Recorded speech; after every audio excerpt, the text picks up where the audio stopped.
Hello, what's going on, everyone? Thank you so much for joining me here today on Narcissism 101 Cracking the Code with me, Paul Wisdom. Okay, good afternoon. Well, good morning. It's about to be afternoon, but hope everybody's having a good Friday so far. And before we get into it, like usual, if you want a one-on-one session, please email me at paul.wisdom_03 at hotmail.com, or you can send a text message to 647-406-3057. If you want to talk, if you want to vent, if you need some advice, if you're trying to figure out if the person you're dealing with or about to marry or whatever situation you're having, feel like you're dealing with a narcissist, I'll be more than happy to help you out. And yeah, now we're going to get into what we're going to talk about. So I need you guys to pay attention to what I'm about to let you know. What we're going to talk about today is what is the biggest sign that you are dealing with a narcissist. I think I made a video on this some videos ago, and I think I talked about it I dabbled with it in a few other videos, but I'm gonna make this specific video for this specifically. And guys, really pay attention to this. This is really, really important. And this is something that people don't talk about very often. A lot of YouTube creators and things like that who make videos on narcissism, they put out some really good points, like passive aggressiveness. But sometimes you don't notice, the passive aggressiveness of a narcissist. Sometimes you don't understand what passive aggressiveness it means, and so. This one is really important though, and I don't want you guys to miss this, especially if in the early stages you're trying to figure out if the person you're dealing with is a narcissist. This is something that if you can catch this from the get-go, then you are much better off and you are much safer. So the number one, the biggest way that you know you're dealing with a narcissist is that everything seems one-sided. Everything. And when I say everything, I mean everything just seems one sided, meaning that in the relationship that you maybe have with them, let's say that you're always giving them rides. Let's say that you give them rides to and from the airport or to and from work or to and from the store. And then when you need a ride to the store or you need a ride to the airport or somewhere, they're nowhere to be found. Or if they are anywhere to be found, what they'll do is they'll start making excuses saying, why can't you do it yourself? Or what's the problem? Then you try to say, well, I give you rides all the time. Then they're just like, well, I don't need to do that. What's your problem? You didn't have to do that for me. And then they start blowing things out of proportion, making it seem like it's your fault. When really, all you're just doing is you're just trying to look for reciprocation, right? It doesn't have to be that. Think about this one. Think about while you're dealing with the person. Let's say that you loan them money, for example, right? And you mentioned to them that you would want this money paid back at some point. And then, months go by, maybe a year goes by, and you're reaching out to this person saying, you owe me this amount of money, and we agreed that you were going to pay it back. And then now they're looking at you like, I don't owe you that money. I never said that. That's also known as gaslighting, right? Where they're trying to make you doubt your reality, to make you doubt like you said that, when really you did say that and you guys made an agreement. And now you're like, what the heck is going on here? So see, everything just seems one-sided. Or even this one, this is a very big one. Let's say that in the relationship with the narcissist, let's say that you moved in with them, let's just say. You didn't get married, but you guys just moved in together. And let's say that you're always the one cooking, doing all of the cooking. Let's say that you cook, let's say that you clean, let's say that you pay all the bills, let's say that you do everything, right? But then you're asking your partner whom you're with, to help you, right? Because you're telling them that, look, I've been doing this for X amount of years. We've known each other for I don't know, 10 years or so. And I believe that you should help out a little bit more. And then they give you the stare, the smirk. Like, I don't know how, I don't do this. I'm not a narcissist, so I can't do the smirk, but they then look at you like that. And then you're sitting there like, what? Why are they looking at me like that? What? I'm just asking them a simple question. Or what they do is they start making excuses saying, well, I don't need to do that. You didn't have to do any of this for me. And now you're scratching your head saying, wait, what? All I'm asking for is a little bit of help. See, everything feels one-sided. It always feels like you're giving everything and then the other person's giving you absolutely nothing, right? And that's not on purpose. That's to show you how little they care about you. And that's one thing that narcissists do. And in fact, that's one thing that I myself underestimated when I was in the relationship with my girlfriend, when she turned to be, and then she came to be my wife, now my ex-wife, right? That's one of the things that happened. I remember when we were living long distance. I was living in my city, she was living in her city, and we were living 4 hours away from each other. And the reason is because she found a job in her other city, and so I was understanding of that. I was like, you know what, you found a better job, and that job's gonna pay you more than you're getting paid at this job, so you might as well go to that, and we'll make it work. And so we talked about the fact that we will make trips to go and see each other. I would make trips to see her, and then she would make trips to see me, right? And so what ended up happening was that I was always the one making the 4 hour drives all the way to the other city, but then she barely even came to see me. And when she came to see me, she barely spent any time with me, right? Or she made an excuse saying, oh, well, we should meet here, or we should meet there, meet halfway. And it's just like, but I come all 4 hours to spend with you, spend a whole day with you. And then she's like, what? I'm not good enough for you? And I'm just like, what are you talking? And so this went back and forth. But the reason why, it went back and forth like that was because I thought that, when you love somebody, that you will go all the way for them. That's why I kept on making the trips, because I really loved her, right? And I wanted to, make it work, because I wanted to show that when you're in love with somebody, that's what you do, especially when you're, when you're looking to get married to them or spend a lifetime with them, that's what you do. So pay close attention to that, because that's something that I underestimated, that relationships, they're supposed to be reciprocal. They're supposed to be give and take. It's not supposed to be you, the empath, watch my video, and if it's your first video, thank you so much for being here. It's not just supposed to be you give everything, and then the other person gives, and then the other person is barely giving you anything, right? That's not how relationships work. It should be both people give. It's sort of like a ping pong match. When you play the game ping pong, back and forth. You hit the ball back and forth, and the other person's hitting it with you, right? That's sort of what relationships are supposed to be like. Healthy, stable relationships, right? You're giving, they're giving. You're giving, they're giving. It's like you guys are just working together as a team, like a well-oiled machine, right?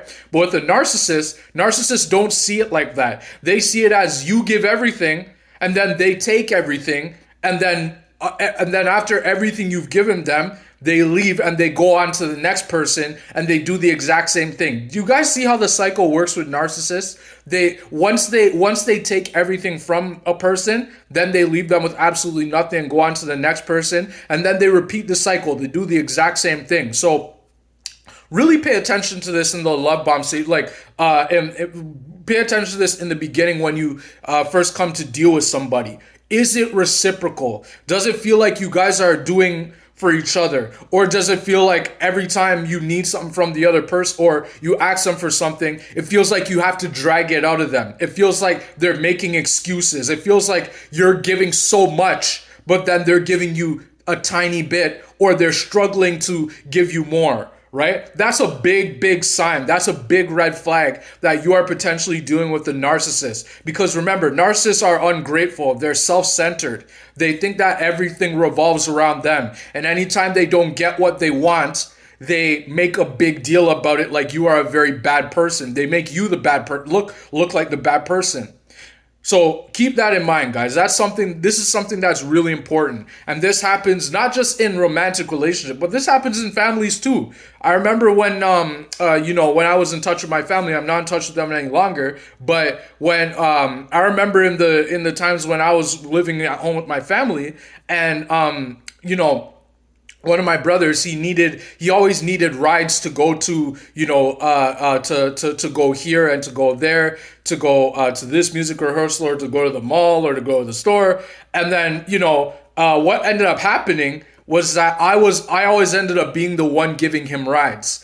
And what had happened was that, if I had plans, I'd already made plans in advance, whether it was going to the movies or going to hang out with some friends, or whether it was to go to an event of some sort. I'd already had my plans in place.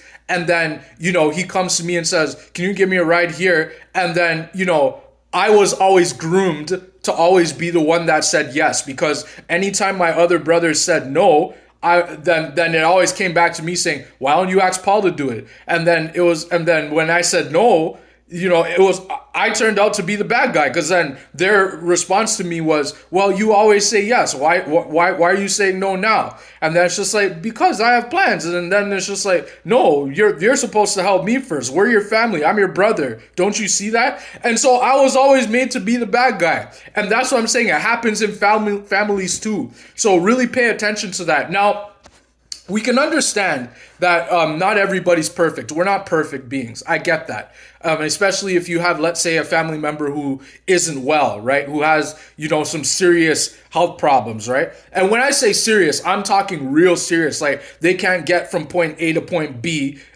without needing any special help. I get that. That's serious. But when you have someone in your family that's just being very selfish, they just take and take and take and take, and then when it comes to you and you want things back, or you expect that they will repay you in return, they're nowhere to be found. That's a big red flag. And that's something that you don't want to overlook, because I myself did that. It doesn't even have to be families though. This can also happen at work. Let's say that you work with a narcissistic colleague, let's say. And let's say that, when it comes down to the workload, you end up working with this person, and you guys, let's say that you have your responsibilities, they have their responsibilities, right? And then let's say that they need some help from you, because they see that your skill set, they see you're amazing at what you do. They were watching you, and they see that everybody gets along with you, and then they one day ask you for help, and they keep asking you for help. They keep asking for help with this and that and this and that and this and that, and then you continue to help them. But then let's say now that you help, now you're asking them for help, right? And then all of a sudden they say, and they disappear, and they don't want any, and then they start making excuses why they can't help you. They say, oh, I'm too busy doing my job. Or let's say that at the end of the day, that your shift is ending, and let's say that you tell them to do this for you. And then because they know that your shift is over, but then you say, can you just cover this for me for this time? They say, oh yeah, no problem, I'll cover it for you. But then you come in the next day and it's not done. And then you ask the person, you're just like, my boss came to me today and said, and had a talk with me, and the work that I asked you to do isn't done. And then they're just like, oh, I forgot, or, oh, you didn't tell me that. And then you're just like, yeah, we had a discussion. We said that you were going to do this when I'm gone. And then they say, no, maybe you said that to someone else, not me. I don't remember that. And then when in fact they do remember that, but what they're doing is they're gaslighting you, and they're trying to make you doubt yourself, to make it seem as though to make it seem as though you're the crazy one, that you have problems. And then now you're scratching your head saying, wait, what just happened? Well, what just happened was that they're trying to not take accountability for what they did, and what they're trying to do is make you look like the bad guy. And now what they're gonna do, if they're nasty enough, they will actually go to your boss, and then they'll say to the boss, so and so over there, they don't do their job well. They're not doing their job. You should, especially if that colleague has been working for the company for X amount of years, let's say 10, 20 years, and they go to the boss and say, that person doesn't do their job, do they? And they're just like, yeah, I should start keeping a close eye on them. And then behold, your boss starts keeping a close eye on you. And then before you know it, then you end up in the office with them. And then they start micromanaging you, and they start asking you questions. And then after like, let's say a week or so, then they call you into the office, and then they terminate you. And then you're scratching and say, what the heck just happened? Why did I get terminated? And the reason why you got terminated was because that nasty colleague, who turned out to be a narcissist, they went to your boss and they were telling flat out lies about you, and that got you fired. So really pay attention to this, guys. This is something that goes unnoticed to a lot of people. A lot of people underestimate the thing about relationships. You know what I mean? They underestimate the power. Sorry, I meant to say the power of making sure that the relationships that you're dealing with, that they're not one-sided. Now, I understand everybody there. You've got different types of people, right? You've got people that are quiet. You got people that are just different. And your relationships with everyone's going to be different, right? Some people you're not going to ask everything from. Some people you might need help here. Some people you might need help there. But you know who your people are. But what I'm saying is, pay close attention to people who say they're going to be there for you, but then when it comes down to it, they disappear, right? They're nowhere to be found, right? Pay very close attention to those type of people, especially if they claim to be your friends, right? It comes very tricky when you've known somebody for X amount of years, let's say for a lifetime, and then after a while they start not being there for you. You're scratching your head saying, why is this person not here for me? I've known this person all my life and now they're disappearing. Well, the truth is that they weren't your friend to begin with. They were just seeing what they could take from you. And then once they take everything from you, they do it to the next person. But the truth is, with narcissists, you have to keep in mind is that they're not just doing it to you. They're doing it to multiple people at the same time. But the truth is, you just don't see it happening. You don't see it happening because you're too busy giving everything to them, right? You're too busy. They're making you focus on giving everything to them, right? So really keep that in mind. Really pay attention to that. The number one biggest sign you're dealing with the narcissist is that everything just seems one-sided. Everything. Every transaction, every dealing that you have with them, it all just feels one-sided. It doesn't feel like reciprocation. It doesn't feel reciprocal. It doesn't feel natural. Everything just feels so forced. It doesn't feel calm. It doesn't feel like you can relax around this person. It feels like you're always hesitating. It feels as though you're uncomfortable. It feels as though you're walking around on eggshells, like I made a video on that, right? And this is how the narcissist drains people. This is how the narcissist takes from people, right? They make it seem as though they're the person's friend or the person or something that the person can rely on, right? And then they do this for a long period of time. That's why sometimes you won't realize it, because they've been doing it for so long and you've become accustomed to that. And that's what happened with me within my family and within my marriage to my ex-wife. It happened for a while. I knew my ex-wife for a total of 8 years. It happened for so long. And after a while, I just started becoming accustomed to it until one day, and I mentioned this and I talked about this in one of my videos, and I'll talk about it briefly here. Until one day, what I started noticing and how I started noticing and uncovering that she was a narcissist and such the likes was that even the smallest things she didn't want to take accountability for. She didn't want to take accountability for the most unimportant things. And anytime I would question her on something, she always blew up and made it seem as though I was the problem. Right? And so what I'm saying, guys, is really pay close attention to this. It's very easy to get caught up in, wanting to be a good person for people and then wanting to give to people and do good things. I'm not trying to, now listen, don't get what I'm saying wrong. I'm not trying to say don't do good things for people. That's not what I'm trying to say. What I'm trying to say is be careful and pay attention to always being the one giving. And then when it comes down to the other person, they don't give you anything back in return. They have no respect for you. They have no respect for your time. Let's say that your family, let's go back to family, for example, again. Let's say that your family, invites you to a family get together, let's say. And let's say that you were always going. You always went to them. They always invited you and you always went, and you always took care of everything. You cooked and you were always the first one there. You were always on time and you had respect for your family. And then let's just say that just this one time something comes up in your life, like you have to work or something, and then you let them know, and then they ask you if you're gonna be coming to a family get together, and then you say, unfortunately I have to work. Or let's just say in your marriage, your wife or your husband isn't feeling well, and then let's say that you want to stay home with them for some sort of reason, and then you let your family know, I'm not going to be able to attend this time. And then they say, what? Why not? Why can't you attend? You always attend every get together. There's no way that you're going to miss this one. We need you here. And that's just like, but guys, I have some things in my life that I'm going through. And then they start blowing things out of proportion. And then they say, well, you're never there never there for us anyway. It's not like we need you. And it's just like, what? I just said no this one time.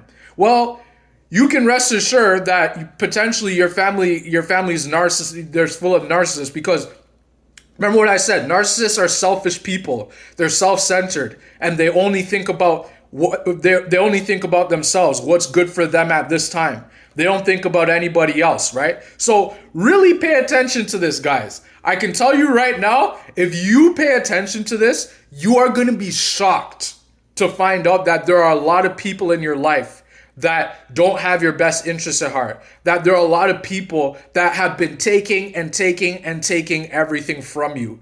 And remember what I said before I close the video. I'm not trying to say don't do good things for people, because even these days, I do good things for people every day. From my chocolate chip cookie business company, what I do is the extra cookies that I have left over, I'll feed them to the homeless. Right? I'll go downtown London and I'll go feed the homeless, right? But what I'm saying is that's nice things, and you do nice things for people. But what I'm saying, guys, is don't let people keep taking and taking everything from you. Let them give something once in a while. Let them come to your place once in a while. Don't always be going to, if you have a friend, let's say, and you're always going to their place, let them come to your place once in a while. Be the one that says, I'm gonna stay in. You should come to my place, and then see what they say. And if they make an excuse and say, "Nah, I'm gonna hang out at my place. You should come to my place," or "Nah, I can't make it," and then it starts to become a thing where every time you invite them to their place, they always make up some excuse, and then they say no to you. It's just like, what? And then let's say that they invite you to your place that one time, and then you say no to them, I can't make it. And then they say, well, you always come. What's the problem now? And then they start making a big deal about it. Then you know that you have a problem on your hands, and potentially a narcissistic person.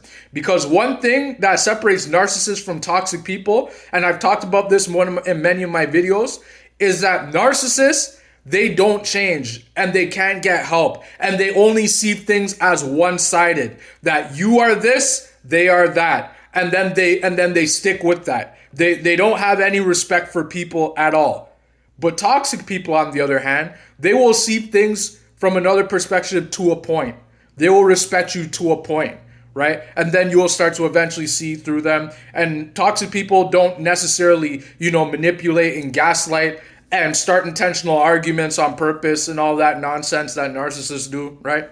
That's how you know the difference. So yeah, guys, so I hope this video helped you out. Thank you so much for being here today with me on Narcissism 101, Cracking the Code with me, Paul Wisdom. Like I said, if you want a session, please email me at paul.wisdom_03@hotmail.com. Or you can send a text message to 647-406-3057. If you want to talk, if you need some help, please feel free to reach out. Like, subscribe, comment on the video. I really appreciate all the people whom I help. Thank you so much for watching my videos. I think I'm on my 109th video now. And I hope to see you on the next video. Really pay attention to that, all right? Thank you so much for being here. Share it with somebody who you think could use the knowledge. And I hope to see you on the next video. Thank you so much.